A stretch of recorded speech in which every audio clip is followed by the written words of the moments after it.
এতে খরচ হয়েছে আমার 30 থেকে 40,000 টাকা, অথচ আমি 15 থেকে 20,000 টাকাও বেচতে পারিনি। যশোরের চৌগাছা উপজেলার চাঁদপুর গ্রামের কৃষক আব্দুল কাদের এবার করলা চাষ করে চরম হতাশায় পড়েছেন। ভালো ফলনের আশায় ধার দেনা করে জমিতে করলার আবাদ করেছিলেন তিনি, কিন্তু বাজারে ন্যায্য মূল্য না পাওয়ায় এখন লোকসানের বোঝা টানতে হচ্ছে তাকে।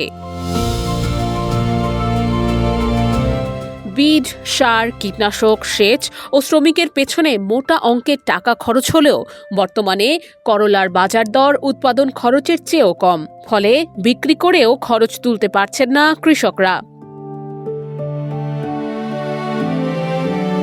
আব্দুল কাদের জানান, ফলন ভালো হলেও দাম না থাকায় সব পরিশ্রমই বৃথা যাচ্ছে।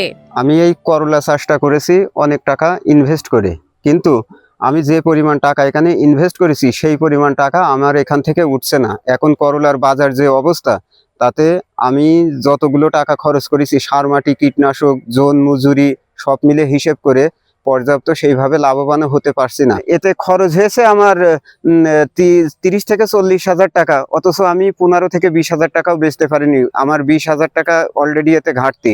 1 কেজি টিএসপির দাম 48-50 টাকা। 1 কেজি ঢেবের দাম কত, সেই হিসেবে আমি এই করলা চাষে লাভবান হতে পারতেছি না। এখন সংশ্লিষ্ট ঊর্ধ্বতন কর্মকর্তার উপরে আমার একটা আবেদন থাকলো যে আমাদের এই অবস্থা থেকে বা এই চাষাবাদ থেকে আমরা কিভাবে স্বাবলম্বী হতে পারবো, সেইভাবে আমাদের পরামর্শ বা সৃষ্টি করবেন, এটাই আমার কাম্য। একই অভিযোগ এলাকার অন্য করলা চাষিদেরও। তাদের দাবি, বাজারে অতিরিক্ত সরবরাহের কারণে দাম তলানিতে নেমে এসেছে। এতে অধিকাংশ কৃষকই আর্থিক ক্ষতির মুখে পড়েছেন। কৃষকদের দাবি, উৎপাদিত সবজির ন্যায্য মূল্য নিশ্চিত করতে দ্রুত কার্যকর পদক্ষেপ নিতে হবে। অন্যথায় লোকসানের কারণে আগামী মৌসুমে অনেকেই করলা চাষ থেকে মুখ ফিরিয়ে নিতে বাধ্য হবেন।